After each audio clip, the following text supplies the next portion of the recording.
3వ అధ్యాయముని చదువుకున్నాం కదండి. ఇది దావీదు గారు రాసిన కీర్తనగా మనకు కనబడుతుంది. అయితే ఎందుకు ఆయన అంత బాధకరంగా 2 వచనాలు మాట్లాడుతున్నాడని మనం చూసుకున్నట్లయితే, దావీదు రాసిన కీర్తన ఇది.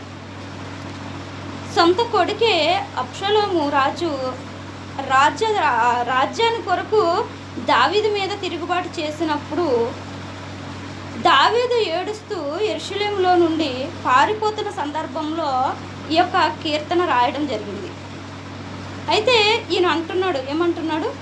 1వ అధ్యాయము 1వ వచనం చూస్తే, యెహోవా నన్ను బాధించేవారు ఎంతో విస్తరించి ఉన్నారు, నా మీదకి లేచేవారు అనేకులు అంటున్నాడు. అంటే యెహోవా నా మీద, అంటే దావీదు మీదే. ఆయన ఎవరంటే ఒక రాజు అయినప్పటికీ ఆయన మీద ఎంతోమంది లేచారు, ఎంతోమంది ఆయనకి వ్యతిరేకమయ్యారు. వాళ్ళే కాదు, తన సొంత కొడుకు కూడా తనకి ఎలా అయిపోయాడంటే రాజ్యం గురించి తన మీదే మరి తిరుగుబాటు చేసినట్లుగా మనకి కనబడుతూ ఉంటుంది. అయితే దేవుని వలన అతనికి రక్షణ ఏమీ దొరకదని నన్ను గూర్చి చెప్పువారు అనేకులు. ఆయన్ని గురించి ఏం చెప్పుకుంటున్నారంటే, ఇంకా రాజు అయినప్పటికీ ఆయన మీద తిరుగుబాటు జరిగింది కదా, ఈ తిరుగుబాటు విషయంలో అక్కడ ఉన్న ప్రజలు కూడా ఆయన హేళన చేసిన పరిస్థితి, హేళనగా మాట్లాడుతున్నారంట. ఏమని? ఇంకా దేవుని యందు నీకు ఎలాంటి రక్షణ దొరకదు, నీవు ఇంకా చచ్చిపోవడమే కరెక్ట్, అలాగా సూటిపోటు మాటలు అంటాం కదా మనం.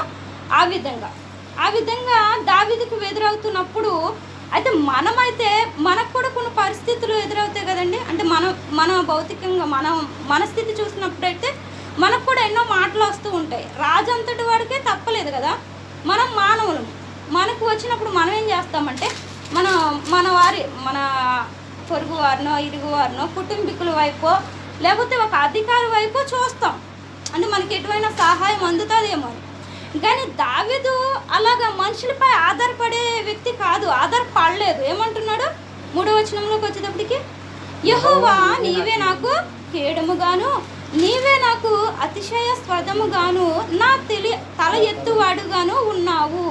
అన్నీ ఇంకా నీపైనే నేను ఆధారపడ్డాను, నీవే నాకు అన్నీ, నా కోట, నా కొండ. ఆయన మాటలు వింటే చాలా ధైర్యం కలిగిస్తుందండి. ఎందుకంటే దావీదు ఎన్నో పరిస్థితులు ఎదుర్కొన్నాడు కదా. రాజు అయినప్పటికీ ఆయనకేమీ కష్టం లేకుండా లేకపోలేదు. అన్ని కష్టాలకి కూడా ఆయన భరించుకున్నాడు. అన్ని కష్టాల్లో కూడా దేవునిపై ఆధారపడ్డాడు. ఏమంటున్నాడు? నీవే నాకు కేడుముగాను, నీవే నాకు అతిశయ స్పందముగాను, నా తల ఎత్తువాడుగాను నీవు ఉన్నావు. ఇప్పుడు నేను తల దించుకుంటున్నాను, నా చుట్టూ ఉన్న వారిని బట్టి, నా కుమారుని బట్టి, నా అధికారులను బట్టి, అందరిని బట్టి నేను తల దించుకుంటున్నాను. కానీ నీ పైన నేను ఆధారపడ్డాను కాబట్టి నన్ను తల ఎత్తువాడుగా నువ్వు చేస్తావు అని ఒక ధైర్యం కలిగిన వ్యక్తిగా మనము ఆ యొక్క దావీదుని చూస్తామండి. 4వ వచనం చూస్తే, ఎలుగెత్తి నేను యెహోవాకు మొరపెట్టినప్పుడు ఆయన తన పరిశుద్ధ పర్వతం నుండి నాకు ఉత్తరం ఇచ్చాను. ఆయనకి జవాబు దొరికింది. ఎప్పుడైతే మనము మనుషులను చూడకుండా, మనుషుల సహాయం కన్నా దేవుని సహాయం ముందు మనం కోరుకోవాలి. దేవుని నుండి మనకి జవాబు రావాలని ముందు మనం ఆశించాలి. ఆయనకు వచ్చిన సమస్య ఏదైతే ఉందో అది దేవుని యొద్ద పెట్టినప్పుడు ఆయనకి జవాబు వచ్చిందంటే జవాబు వచ్చింది. ఆయన జయం పొందుకున్నాడు దావీదు. అలాగే మనం కూడా జయం పొందుకోవాలి కదా. మనం ఏం చేస్తున్నాము? మన పరిస్థితిని బట్టి వెనక్కి చూస్తే అది సమస్య తీరుతుంది. అప్పటికి ఆ సమస్య తీరుతుందేమో, కానీ తర్వాత పరిస్థితి ఏంటి? మనం జయం పొందుకోవాలి. ఇంకెప్పుడు వెనక్కి చూసుకోకూడదు. ఇంకెప్పుడు ఈ సమస్య రాకూడదు అంటే ముందు మనం ఎవరిని ఆశ్రయించాలి? దేవుణ్ణి ఆశ్రయించాలి. మనకు రక్షణ ఆయన, మనకు కేడముగా, మనకు తోడుగా ఉన్న ఆయన. ఎందుకంటే మనము ఎటువైపు చూస్తున్నాము అనేది మనం చూస్తూనే కాదు, పైనుండి దేవుడు కూడా చూస్తాడంట. ఎందుకంటే తన ప్రణాళిక చొప్పున ప్రతి మనిషిని సృజించుకున్నాడు. తనకి ఇష్టం వచ్చినట్టుగా ప్రతి మనిషి ఉండాలనుకున్నాడు కదా.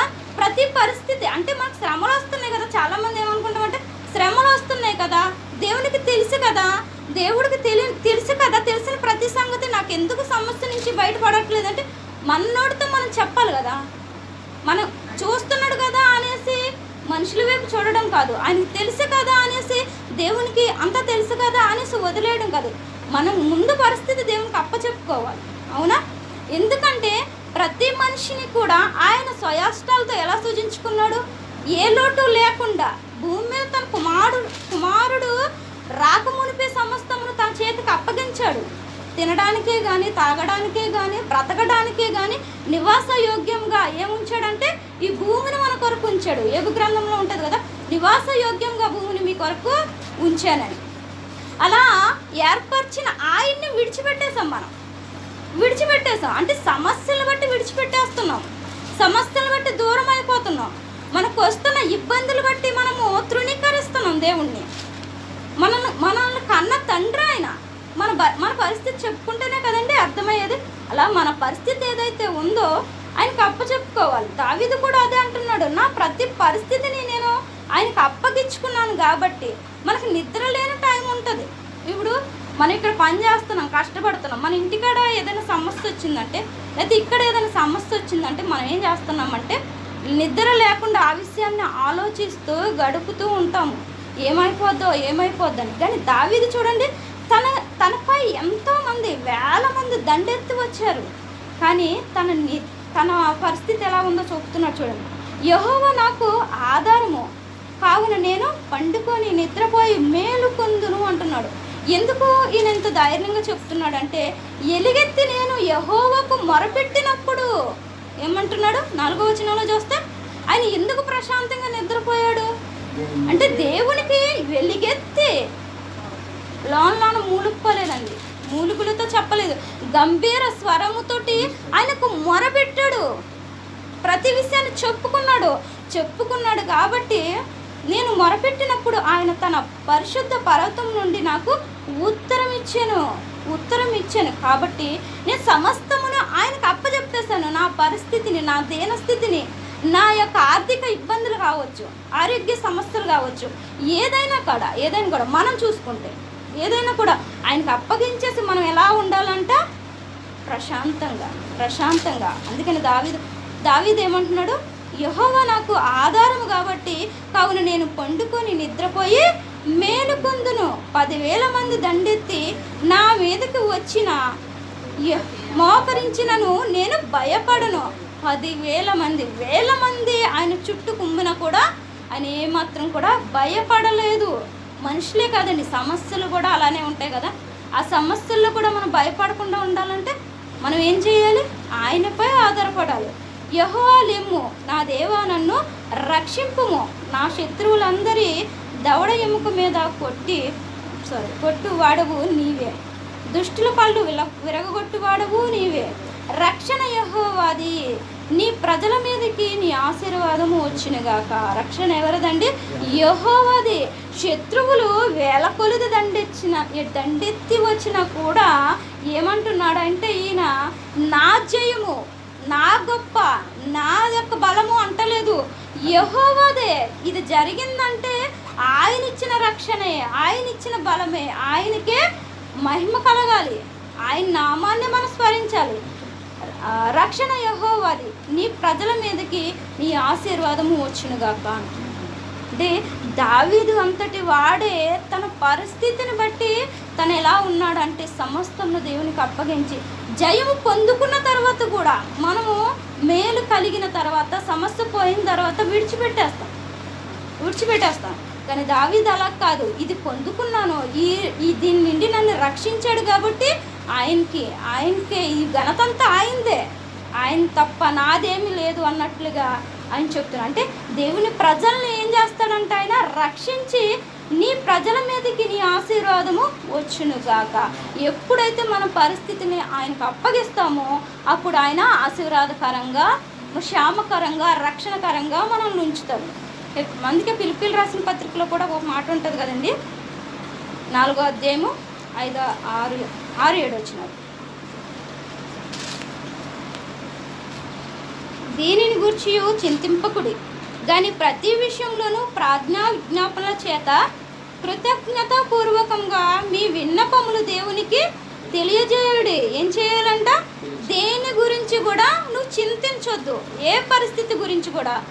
ఏ యొక్క ఆపద సంభవించినా, ఏ యొక్క పరిస్థితి నీకు ఎదురైనా, ఏ సమస్య ఎదురైనా కూడా ఆ సమస్య ఏదైతే ఉందో, ఆ చింత ఏదైతే ఉందో ప్రతి విషయము ఆయనకు తెలియపరుస్తూ ప్రార్థన పూర్వకంగా, విజ్ఞాపన పూర్వకంగా కృతజ్ఞతాస్తుతులు చెల్లించాలంట. కృతజ్ఞతాస్తుతులు చెల్లించుడి, అప్పుడు సమస్త జ్ఞానమునకు మించిన దేవుని సమాధానము యేసుక్రీస్తు వలన మీకు మీ హృదయమునకును మీ తలంపులకును కావలియుండెను. ఏం కలుగుతుందంట? అప్పుడు మనకి ఎప్పుడైతే సమస్తము ఆయనకి కృతజ్ఞత పూర్వకంగా, ప్రార్థన పూర్వకంగా మనం విన్నపించుకుంటామో ఆయన నుండి మనకి ఏం కలుగుతుంది? క్రీస్తు నామంలో సమాధానం వస్తుంది, సమాధానం కలుగుతుంది, సమాధానము ఇస్తాడు దేవుడు. మనకి రక్షణ ఇచ్చిన దేవుడు, మనల్ని కాపాడే దేవుడు మనకి ఏం కలుగజేస్తాడంటే ప్రతి సమస్యను ఆయనకు చెప్పుకున్నప్పుడు దావీదు ఎలా అయితే లోకం వైపు, ప్రజల వైపు అధికారాన్ని బట్టి తన అధికారంలో ఉన్నాడు, రాజ్యాధికారంలో తను చేయాలంటే ఎంతోమందిని సహకరించవచ్చు, సహాయం కోరుకోవచ్చు, కానీ అలా చేయలేదు. అలా చేయకుండా ఎలా అయితే దావీదు దేవుని వైపు చూశాడో, నేడు ఈ వాక్యము ద్వారా బలపడుతున్న మనము కూడా దావీదు ద్వారా ఏం నేర్చుకున్నామంటే దేవుని వైపు తప్ప మనుషుల వైపు చూసేవారిగా ఉండకూడదు. దేవునికి మహిమ కలుగును గాక. అందరికీ వందనములు. హల్లెలూయా. గట్టి ఒకసారి చప్పటి కొడదాం. థ్యాంక్ యూ అక్క, చాలా బాగా చెప్పావు. దేవుని దీవించును గాక.